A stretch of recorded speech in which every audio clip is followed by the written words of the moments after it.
So, are you bringing money? No, send me a plate. No. Mr. Boy, don't want me care. John here. No, be that. Coming in.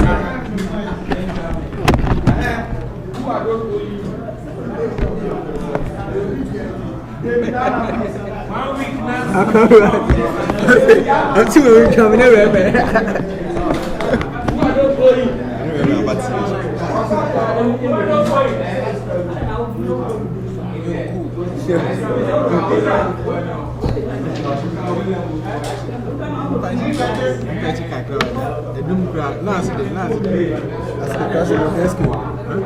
Discuss and Mrs. Kofi and Masan. Adama. See, 20 Ghana. 20 Ghana. When you're 200. When you're a bias, like the same way and money, I made two when you're 20 Ghana. That's on the first and I would have that 20 not 2 seats, and I'm sending in a number to 20 to Kofi or Bayaman. Like us, I can't or probably a cacao. That's a big sicker than Papa. Yeah, how do me, man? I get them. It's a real, okay. So, what can I mean? Want to the Oba, like Oba, now that. So, because me, like Oba, Robert. So, only, Mamma,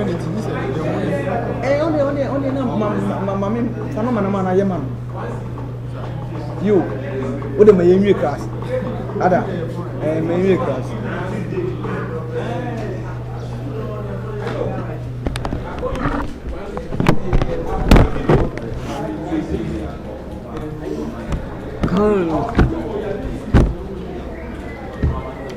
Minimize it. Then you will know what it's for. You can need that. If you can be doing it every day. No, minimize it. Oh no, you have to be. No, make it go come. If you see go football. Okay. It will come as long as the light is there. Hey, open it. Let me see if my face will come.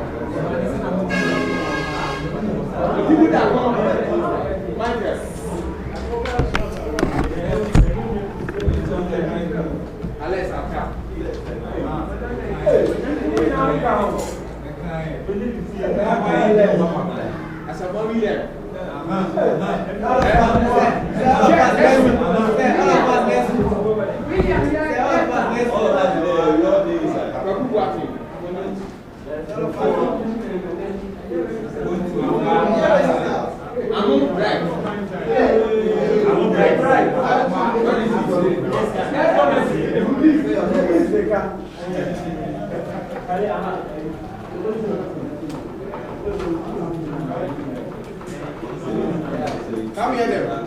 You have to take. I'll be holding. What's one out? Small.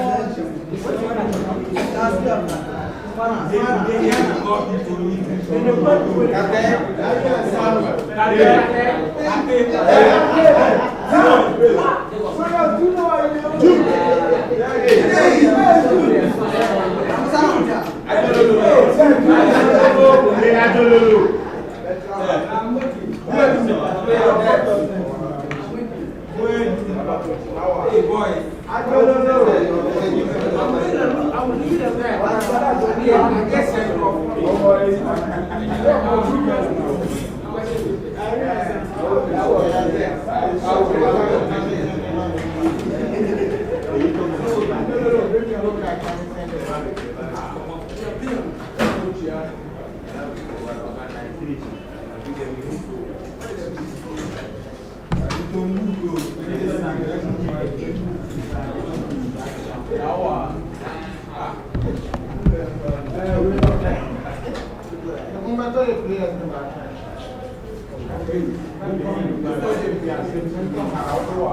I'm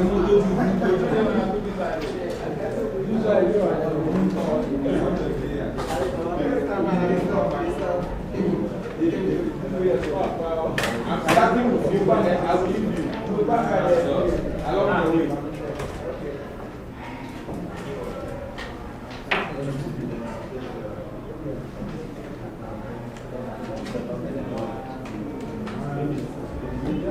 Okay, we are looking at the organization. Last week, we presented supervision and management.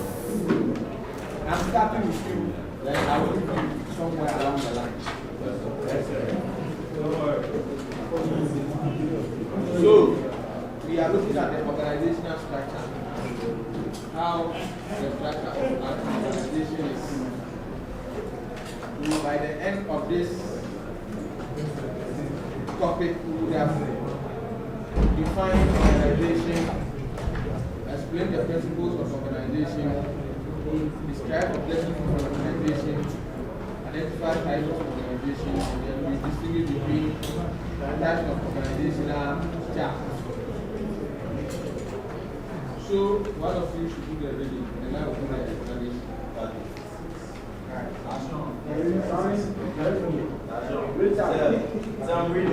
Okay, read.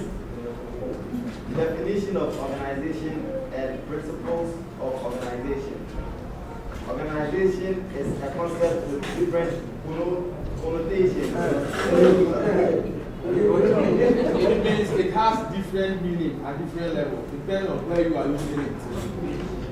It may be defined as an institution where people meet and interact to achieve certain objectives. So, a place, people will come together, they share ideas, and then they have a goal, they have an objective. By the end of the day, they should have achieved that objective. That place is called organization. Institutions such as schools, factories, banks, families, and churches are all different types of organization where people come together to achieve set goals. It may also be defined as a process of establishing certain structures so that work may be divided into different divisions assigned to a worker or a group of workers. So here, we group you are to do this, you have to do that in that order, and then it is also termed as an organization with one common goal.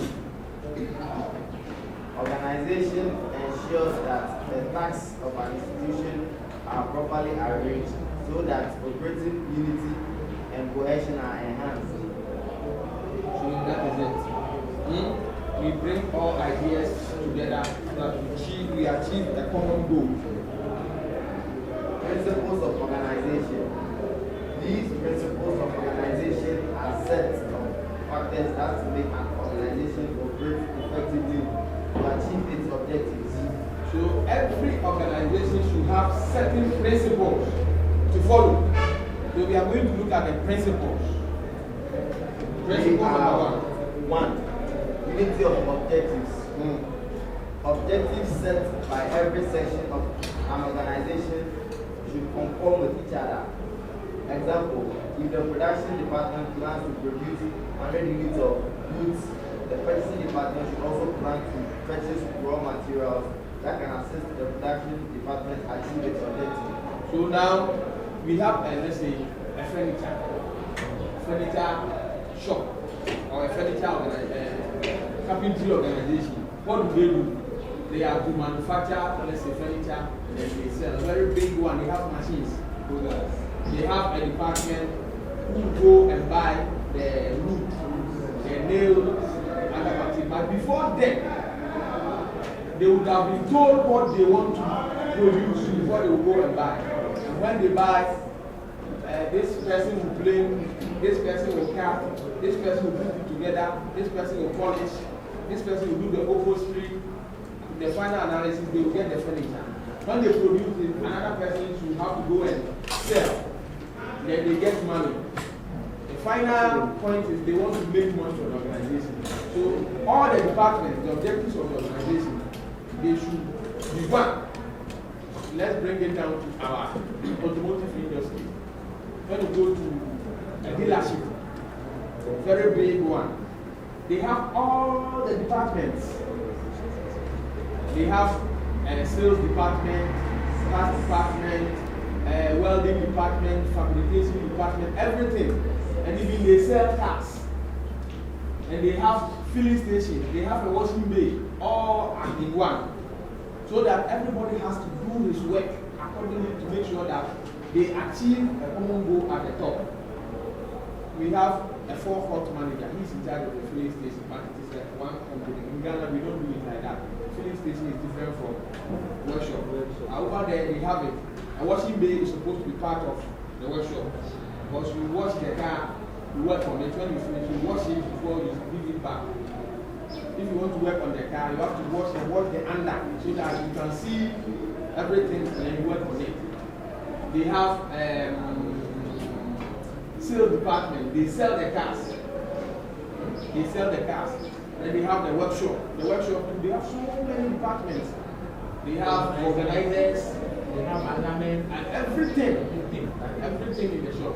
So they all work together with a common objective so that there shouldn't be overlapping.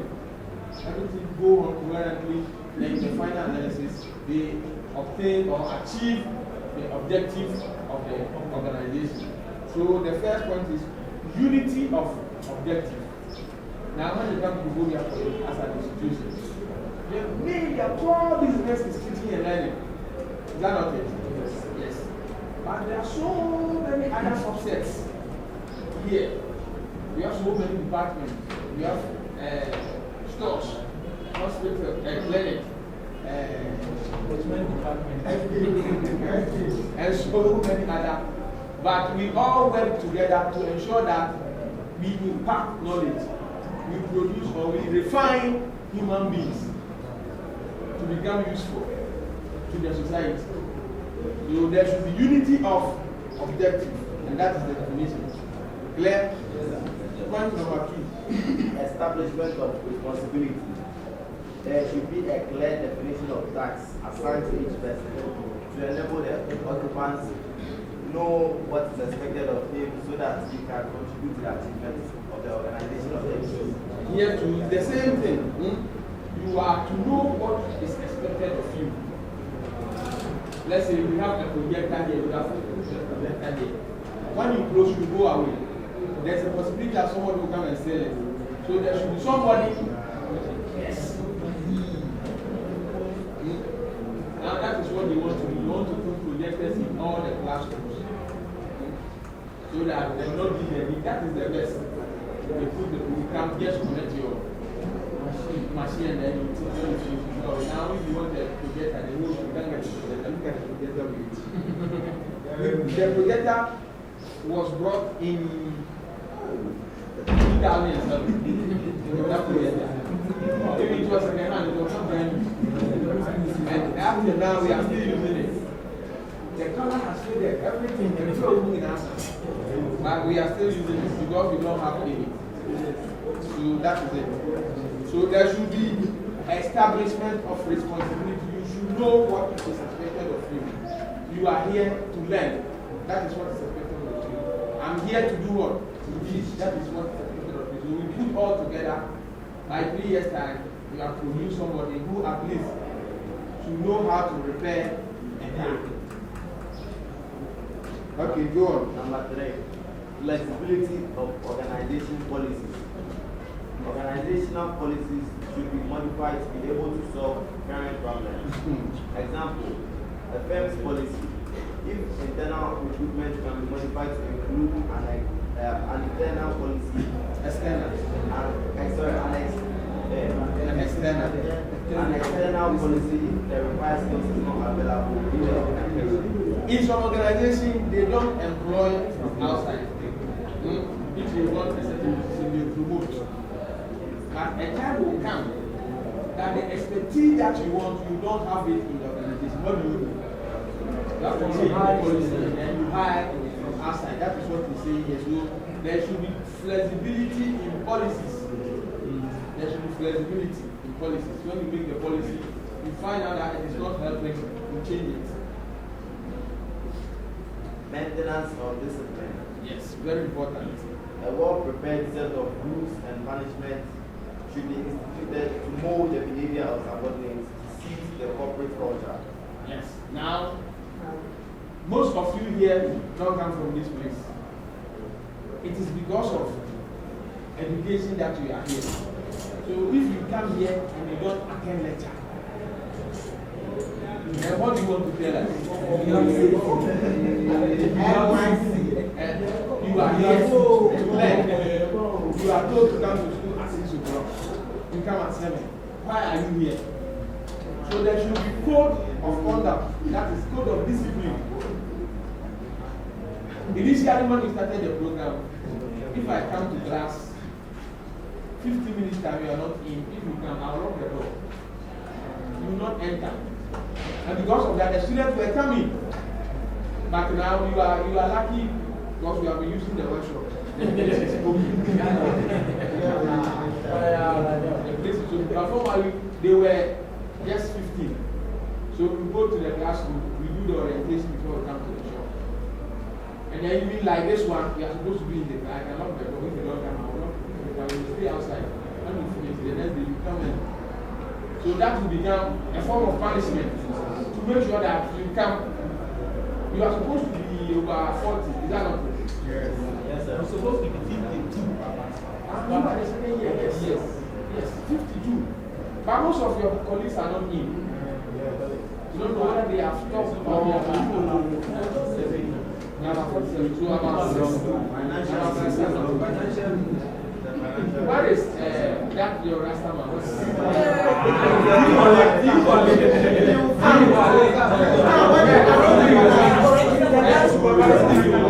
You know remember? You come for the program. After the expression, and then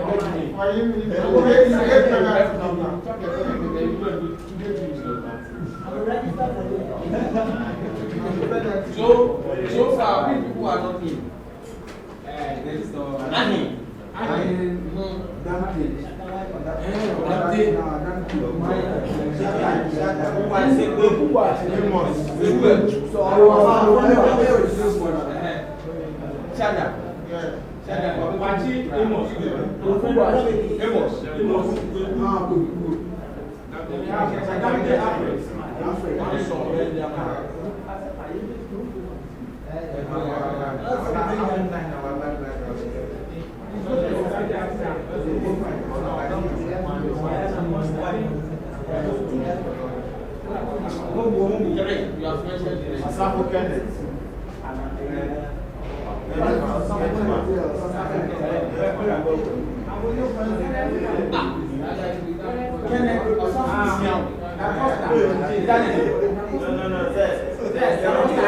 You are what's Siam?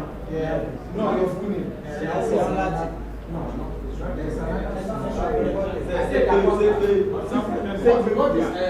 What is the other name?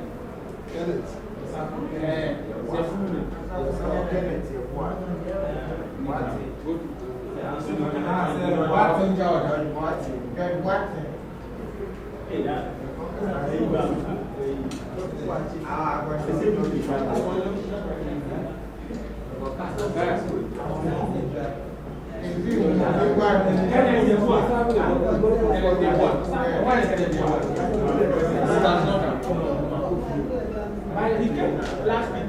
He came. He said,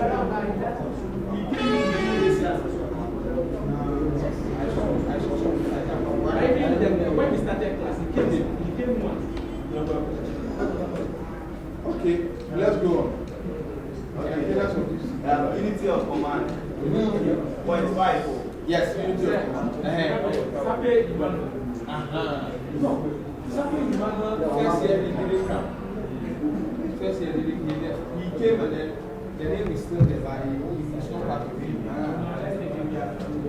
Okay, go on.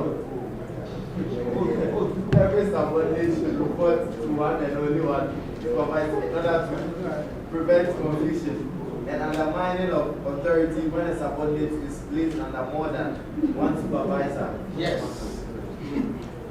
If you have more than one supervisor, it becomes very difficult to take others.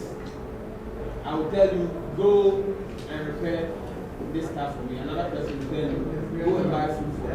Yes, sir. So, unity of command. One person should give the command and then the rest will, others will follow. That is unity of command. 6. Division of labor. Work in an organization should be divided into smaller units to enable an individual to take charge of one aspect of the entire organization work, to enable the benefits accrued from specialization of functions to be achieved by the organization.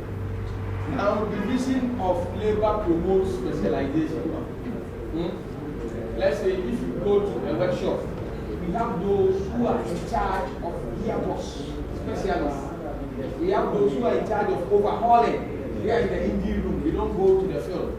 Immediately you bring the engine, they will dismantle, assemble, and then they will bring it back to you, and then you will fix it. You remove the engine, you bring, that is specialization, division of labor. Other places, one person you expected to do everything. You have jack of all trades. Master of none. There's more cost. There's more cost in the division of labor. But it is very effective modern day organization. Let's say if you go to in a very big manufacturing company where they manufacture cars, it is not one person who does everything. Somebody fixes only the door. There is somebody who fixes only the glasses. Somebody fixes the lighting system. So by the time it starts and then it gets to the end, everything has finished. That is division of labor and this is specialization. That is the best. It leads to cost, but it leads to efficiency. Yes, it leads to efficiency. But if the number is small, then you can do the jack of all trades system. If you want very good results, you need to employ, when you employ, and people who work and then you work effectively. Let's say if you go to an organization where one person has to do everything, it's not efficient. It's not efficient. So that is it. Any question? Okay, if you don't have questions, let's go. Number 7. Span of control. Yeah. Every executive should be given the optimal number of persons he is capable of supervising. So when we say span of control, the number of people that every supervisor should control at a time. Right. Now we have a dean. We have HODs. HODs have a number of lecturers under them. The dean alone cannot take care of all the students. So span of control. They will reduce it for you, then it goes up, as it goes up, it becomes smaller, then it becomes like pyramid. You know a pyramid? The bottom is very big, but as it goes up, it reduces, and then it becomes, so if it is this one, where is the rector? And then the bottom is the floor.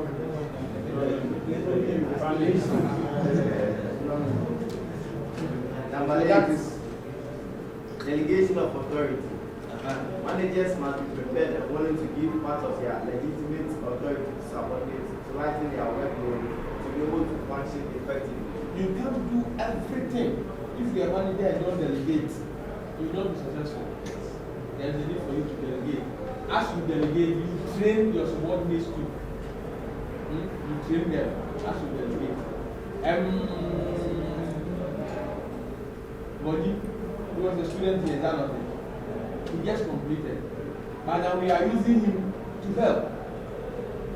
He can mark assignments, some of the courses he can teach. When we were in first year, it was coach who was doing my practical for me.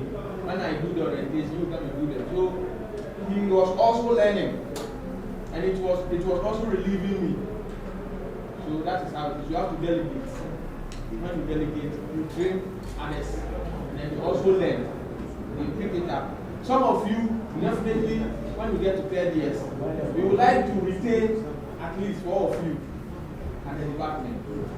So we look at those who can do it. Then you come and do your service here. That is how we work. It is not. Those you see, your seniors, those who just left, we wanted to take some of them to come and assist. They say, oh, we have some places, we are going here, we are going here. Now they are all in the villages. They came to beg me that they want this place. I told them that no, we won't take them. It's too late. We wanted 4. 2 to assist the lecturers, 2 to assist the workshop. He said, no, we are going to places where they will pay us. Where they will give us allowance. We are going to pay us, they will give you allowance. You want the institution to give you something. To hold your point, we don't generate income. So when we come here, at least something small for soap. At the end of the month, at least some 20 cities before soap. It's enough. Then you go and take your allowance. They say they won't come. They say they won't come. So I didn't tell them anything. We just wrote the dates. We just send it to them.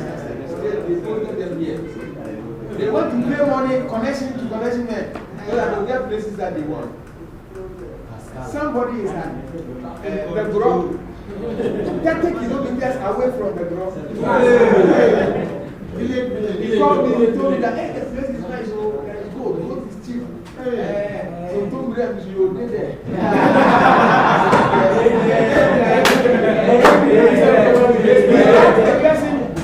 Come and help us, you don't want to come.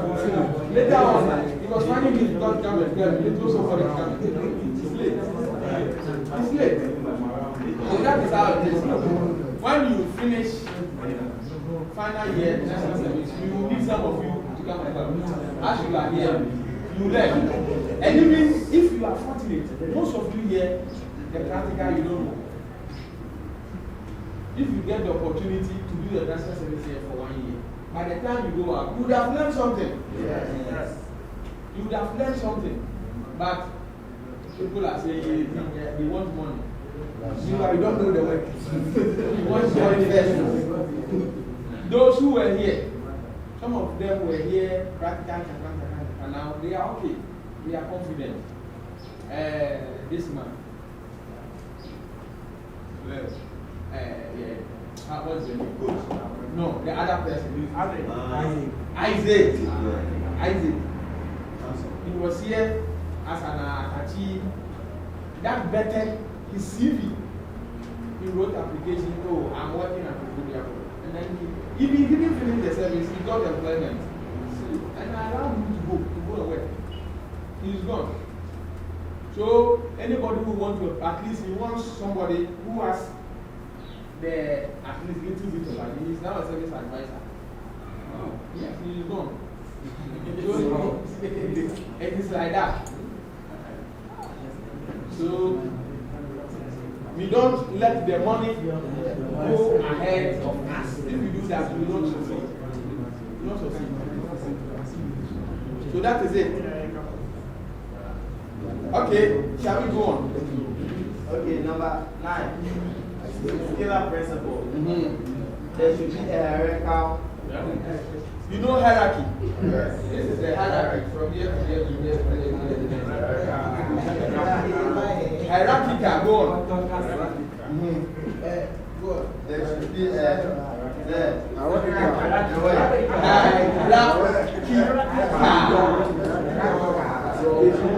hierarchical.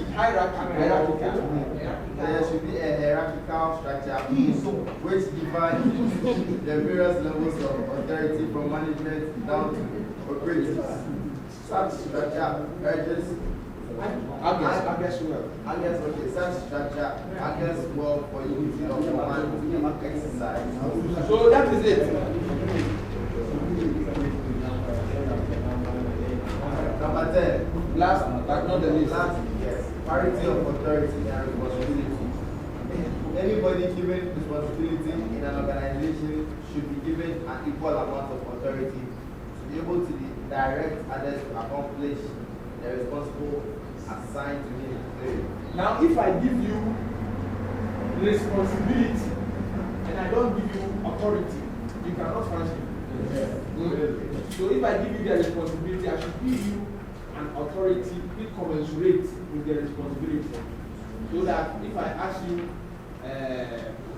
let's say, to lead the class, go do something for me. I should tell you that if anybody trusts you, just put down the name for me. When I come, I will discipline the person.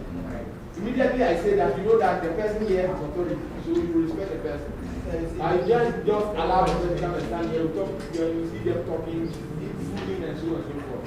So if you give responsibility, add authority. Objective of a business organization. So we have 10 principles here. And I can give you about 4 or 5 of the principles and then you explain. I hope you now understand what it is.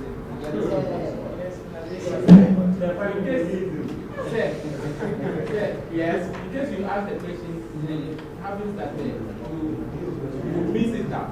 This one, it doesn't follow any other. This one doesn't follow any other. But there are something follows other. Last week, there was one. The first week, there was one person. This one, too, there is another one. Some of you, but this one, I consider some of you. Other than that, some of you would have gotten 0. So I just consider them. But there is no state to your question. That you should. Now, I tell you, if I tell you, list the towns you pass through before you get to Kumasi, I don't have to tell you in order. Immediately I say that you should know that when you get here, you get to Oyoko. From Oyoko, you go to Oyoko. From Ibako, you go to Sushen. From Sushen, then on. I don't have to tell you that. So if you tell me, you go to Kafo, then Oyoko, then and then make it your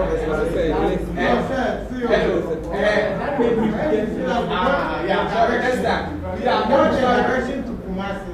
Then that's when I say, go to Oyoko Safo. But if you tell me the town to Kumasi, then I can just write Safo, Waga, write all of that. So I can give you the direction to Kumasi. That's when I will state, you pass through.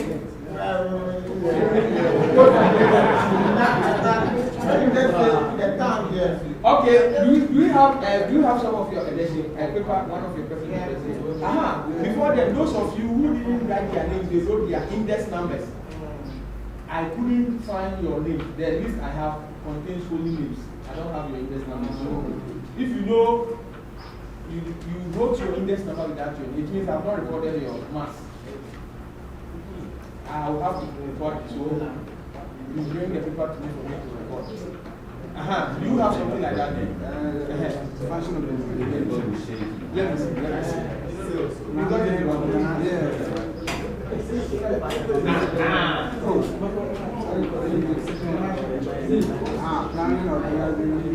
Very good. So if I ask you the function of a manager, how does he function? You start from the beginning to the end. You don't start from the end, then you come to the beginning, then you go to the middle. You don't do that. That's one there. It's the same. It's the same. So that's the objective of business. So please, it is not every question that follows that one. Even this one, if I'm giving you questions on this, I will just select. Let's say I'll pick 1, I'll pick 4, I'll pick 7, I'll pick 8.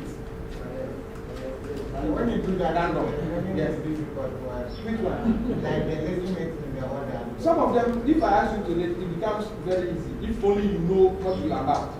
Most of you got it correct. Am I lying? No. I'm still like,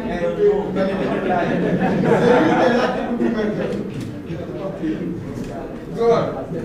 Objective of a business organization. Objectives are end or the goal towards which an organization directs their efforts. The following are the main objectives towards which businesses marshal their resources to achieve. So when you set up an organization, you have a goal, what you want to achieve. So here are some of the objectives, the goal. One, survival. Now, when you say survival of an organization, how do you understand it? You set up an organization. To remain. Yes, be in existence for as long as you are alive. Let's look at most of these organizations in Ghana. Look at the transport organizations. Always collapse. Osa is gone. Tata is gone. STC is almost dead. It's almost dead. So you see, the survivor, they get started and then it's gone. It doesn't survive. It doesn't stand the test of time. So you have to plan all those things. Now, somebody can buy one bus. You use to buy another one. You buy another one. You buy 50 buses for people to operate, and then everything will go, and then you tell you, give me money to go and buy another one. The whole one is going. What is the meaning of that? So that is survivor. Every business organization aims at survival. That is being able to continue to exist in the face of general economic conditions, competition, technological changes, social trend, and government legislation. Business organizations can only survive if it is able to determine in advance the likely external changes and take advantage of opportunities and protect itself against now you see, threats. Somebody said when God was creating the world, He gave everything, all the resources, and produced everything, and then gave it to Africa. He gave them gold, bauxite, everything, and then gave it to us. And then over there at the top, when you go to Europe, they don't have anything. If you go to Israel, if you in common land to farm on it, they don't have it. But how to manage the resources here has become a problem. Yes. Including all of us. How we manage it was the problem. Over there, they don't have the land. But because they were in need, when somebody is in need, he thinks. But if you have everything, you don't think. That is how we blacks we are. Yeah. Because I just have to collect a handful of corn and then spread it and go away. You come, you see the corn germinating, then it will produce. You come and harvest. So I don't have to think. So I will be used to just the one way of doing it. But over there, they don't have the land. So they will sit down, how can I get this? So they will think and think and think. By the time you realize they are producing a small piece of land can produce about 30 bags of maize. But a very big land can produce just about 2 bags. So you see, if you don't get into trouble, you will not think. That is a problem here. People have been saying, if, let's say, they ask all the whites to come here and then all of us to go there, in about 5 years' time, we start applying visa to come back to Ghana. Yes, because we have everything in the world, we have it in Africa, especially in Ghana. What don't we have? We have oil, we have cocoa, we have bauxite, we have manganese, we have bawia, we are suffering. We have if you go to Israel, they don't have anything. If you go to the Netherlands, they don't have land. Israel, and they push the sea back and block it so that they will use the land. They don't have the land. If they want to build an airport, they build it on the sea. If you go to Japan, the airport is on the sea because they don't have the land. But here the land is there, we don't have the airport.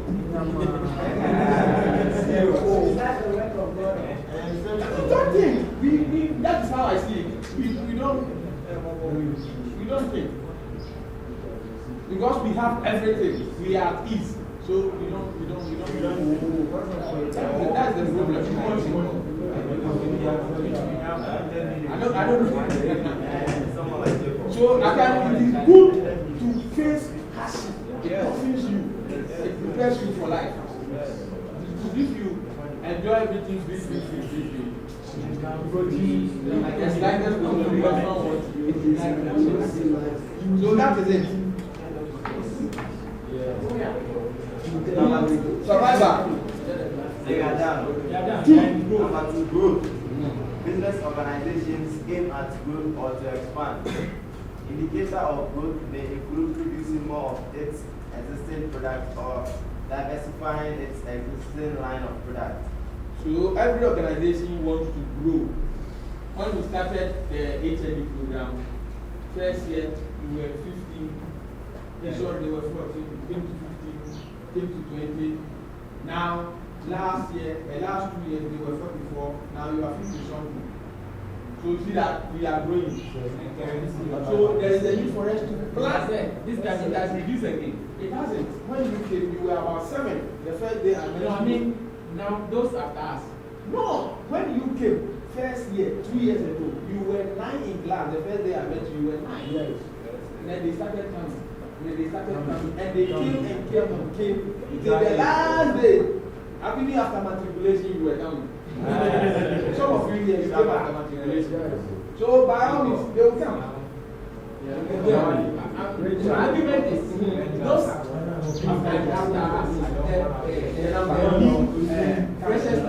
the number has increased. It doesn't reduce. That's what I'm telling you. You, when you were class, when you came, this is the second week. Is that not by the second week, you were less than 20. Yes. Your class, you were less than 20 by the second week. So you mean there are more. They will come. The last time when I went there, they said they are 20. They are more than 30. Yesterday, I went to they are more than 30. But they will not reach us. I don't like the number. You are too many. It makes teaching very difficult. And the normal circumstances, competency based, the maximum number should be 25. So that we can form 5 groups. Yes.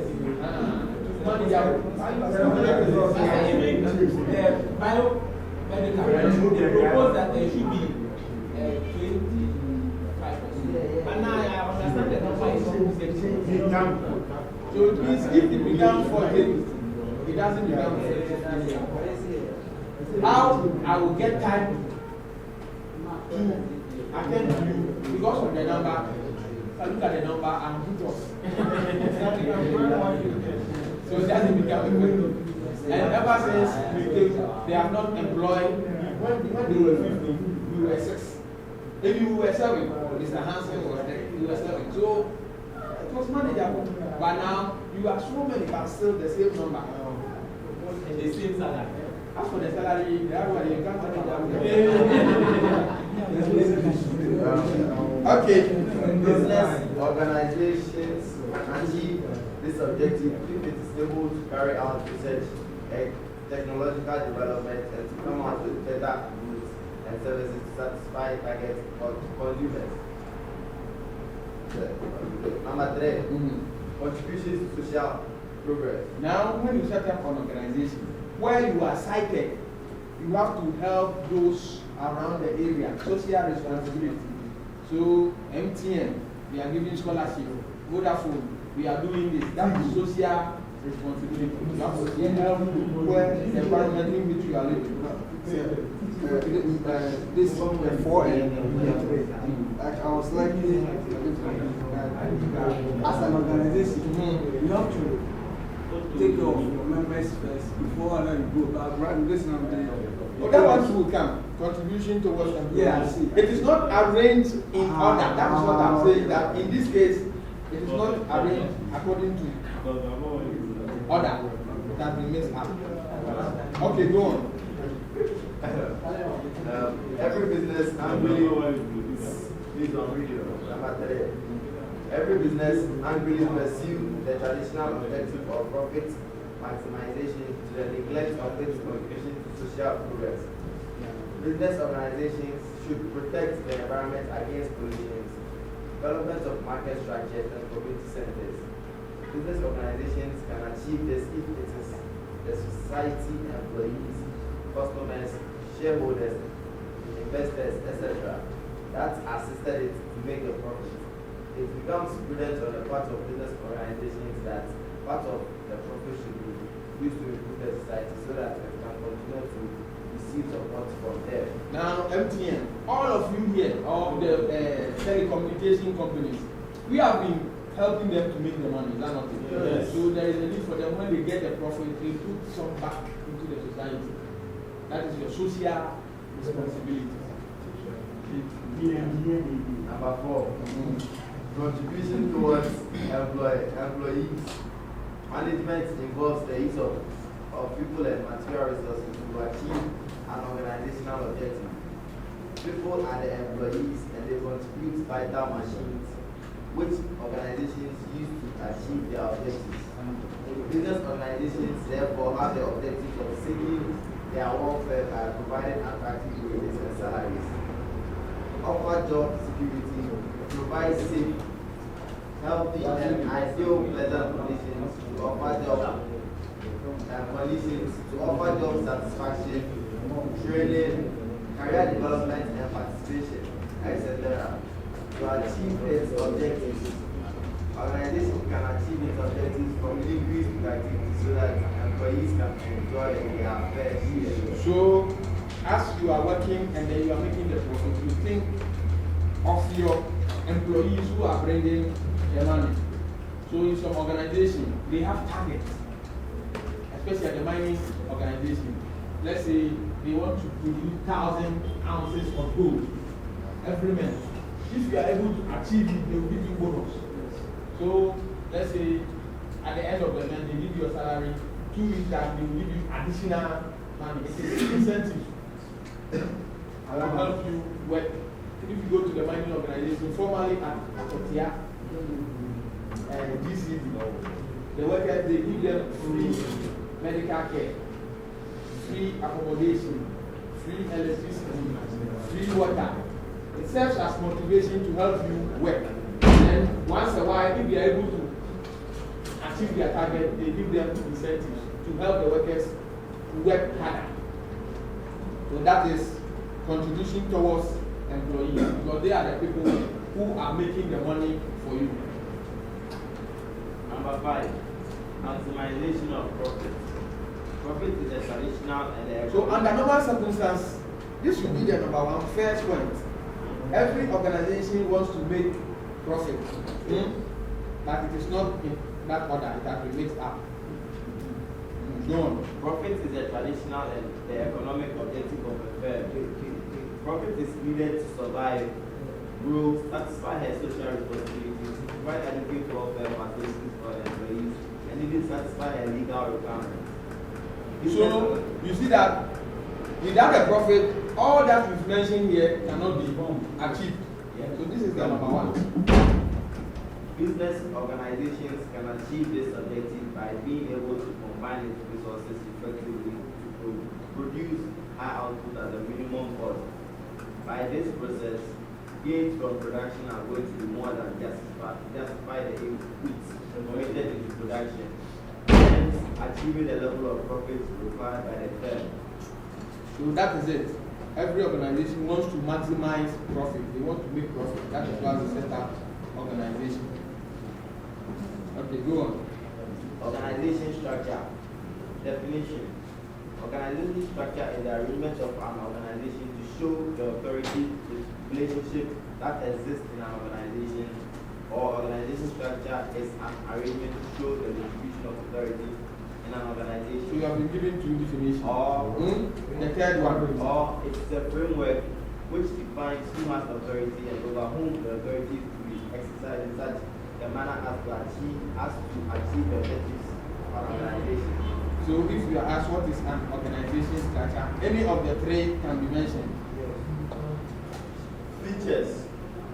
Organization structure has the following features. 1. It identifies and groups together activities that are related. So when you come here, you see that activities that are related, they are grouped together. They are grouped together, We are not mixed up. That is how organization structure should be good. The grouping together of individuals in sections or departments, the grouping of units into total organization. That is it. 2. It allocates tasks and responsibilities to individuals, including discretion over the use of resources and methods of working. Discretion. You are giving, at times you are giving discretion to do certain things. Even though there are rules and regulations, you are liberty to exercise your discretion at certain times.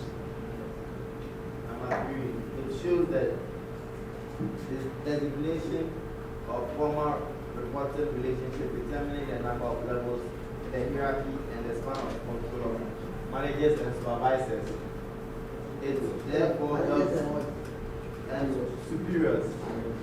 It therefore helps the people in the organization to identify at a glance to whom they are responsible. Immediately you come here, if you have a problem, depending upon the problem you have, you know the type of person you have to go to. Yes. Number 4, it shows the delegation of authority together with associated procedures whereby use of discretion is monitored and evaluated. Then the last but not least, it shows systems ensure effective communication of flow of information, integration of efforts and participation of decision making. So we all take decisions, how information is flowed, where it goes, where it doesn't go. We know all these things and then we operate as a whole in the organization. Now we are going to look at types of organizational structure. We have so many types of organizational structure. We are going to look at the line, the functional, and then the staff, the 4 main types. And what is the line organizational structure? 1. Line. Line functions refer to people whose activities directly contribute to the achievement of organizational objectives. Example, in an automotive workshop, personnel such as organizers, welders, sprayers, mechanics, etc. perform line function as their activities directly affect production. I hope you understand this. Yes. Those who perform the line function are those who activities directly affect. If you go to the workshop, he has mentioned some names here. They are producing the actual job. But there are certain people who are supporting. When you go to the parts department, there are people who are working, they are selling spare parts and other things. What they are doing, it doesn't, even though it helps, but directly they are not doing their job. So this is known as the line function. Those who activity directly contribute to the achievement of organizational objectives. They perform line functions. I hope it's clear. Go on. Line authority. Yes. We talk about the line and the structure. Doesn't mean that it will be any channel. They say line. No, we have those who perform line functions. When you come to Gofodia Polytechnic, the lecturers are doing the core business. You see, but we have finance director, we have a works manager, we have chief security officer. They are all there. They are all working. It helps, but we are doing the core business. So these people are doing the line functions. Pardon? Can it be tantamount to the main, like the lecturer, that's the main. So yes, they are doing the core business, but other people are assisting. They are performing the line function, the main line function. That is it. Line authority relationships also refer to the exercise of direct authority over subordinates. Line authority is exercised from shareholders, board of directors, the managing director and general manager through the departmental managers to the subordinates. 1. So at times when you say the line functions, it refers to the chain of command. When this person will give it to this person will give it to that one, different in that order, the chain of command. Okay. Number 2. Functional. Functional organization structure where functional experts, like people who possess certain technical knowledge, well direct authority over those who work for within their area of supervision or control. You have a certain expertise because of that. Certain people are working under you because of your functions, what you do. Certain people are brought under you. Certain people are sent to another person because of their expertise. That is the functional structure. The functional structure. Go on. As an organization grows, it becomes practically impossible for one section to carry out all the managerial functions needed to achieve the section's objectives. When we started this project, we were here. The whole engineering, we had a sectional head. We had a sectional head. He was taking care of all the engineering courses. Later on, we started HND. Auto started first. Then we came mechanical came, electrical came, civil came, and then energy has come. Then we started expanding. We realized that no, we needed 8 head of department. We brought the head of department. Later on, we realized that we needed these. We brought these. So we are still expanding. Now we have appointed directors. Formerly we didn't have any directors. Now we have so many directors. So the organization is growing. As it grows, functions and then due responsibility also increases. That is how it is. Functions which cut across various departments are put under the supervision of the functional expert, such that the expert will be exercising such functions for all units or sections where the function is to be performed. Now you see, we have a store. Automotive engineering, we have a store, engineering. But we don't take care of the store. Why? Because it is a work of a certain expert. So we are giving it to the stores department and they are taking care of it for us, even though it is for us. That is how it is. Other than that, we should have appointed somebody to be in the store and be taking care of the things. But because it is an expert area, we are giving it to somebody to take care of the store. Yes. That's a manufacturing firm may have personnel, accounting, purchasing, and legal experts carrying out their functions for all other departments. So now we have accountants at our department. Where was he brought from? Accountant department. Come and work here. We have a secretary. He works under whom? Yes. The accountant works under FO. We have the secretary. We work under the administrative department, those clerks and those people. So you see that you may need the services of an expert. Then you go to another department and the person will come and help you do that job. Even though he is working for you, he is not directly under you. Staff functions refer to personnel whose activities indirectly contribute to the achievement of the objectives of an organization. There are so many departments here. They are all working, but what they are doing does not directly affect teaching and learning.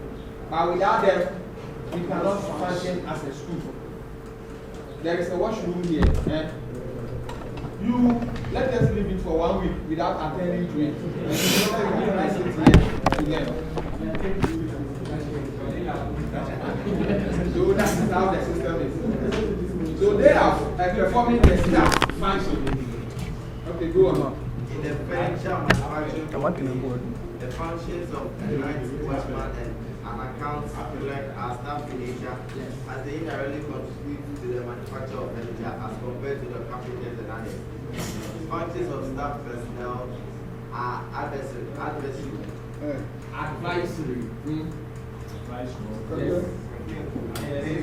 Assist to achieve the core mandate of the organization. Organizational chart. Organization chart is a diagram of an organization structure showing the function departments and positions in an organization and how they interrelate. Or an organization chart shows the relationship between the various units at the place of line, functional and staff units. The other time we were looking at an organizational chart. Here we have so many types, about 3 types. So, we have the hierarchical structure. It indicates links of responsibility and authority. Position and position holders. It indicates responsibility of each person. Then we have the line of responsibility and authority. That is a unity of command. So many people should report to this person. So many people should report to that person. That is it. And then we have the channel of communication. where communications is broken. If you have a problem, you don't go to the rector. But where do you go? Then it goes to the dean, then it goes up. We have coordination. There should be coordination. When we say we are coordinating, we bring in different parts together to form a whole. We have the line, the staff, and the functional relationship, and the departments and the departmental units. So here we have page 18, an organizational chart, where we have shareholders, board of directors, managing directors, general managers, and so on and so forth. So many managers and others. We have another one, page 19, board of directors, work managers, managing director, service manager, and then under the service manager, here it is a workshop. It's a workshop. Under the service manager, we have other staff. Then the final one too, we have, it is a workshop, so we have board of directors, works manager, that is the managing director. You have the training officer, service manager, car sales manager, house manager, forecourt manager. And all of them, they have people working under them. They have people working under them. So that is a typical example of an organizational chart. Any question up to this point? A shareholder, let's look at a bank. I want commercial bank. At times they will float shares. When they say they are floating shares, they are selling parts of the organization. So people will contribute. You buy 10 shares. Let's say one share is 10 cedis. If you buy 10 shares, how much have you bought? 100 Ghana. So you buy 10 shares. Then we put all the money together. Then they give it to the organization to operate. So those who bought the shares are the shareholder. The organization is for them. But they don't work in the organization. So they will appoint board of directors. And the directors will be in charge of the organization. Then they will employ a managing director. He is directly working here. We have a council to hold their body. We have a council. Council members, they don't work here. But they have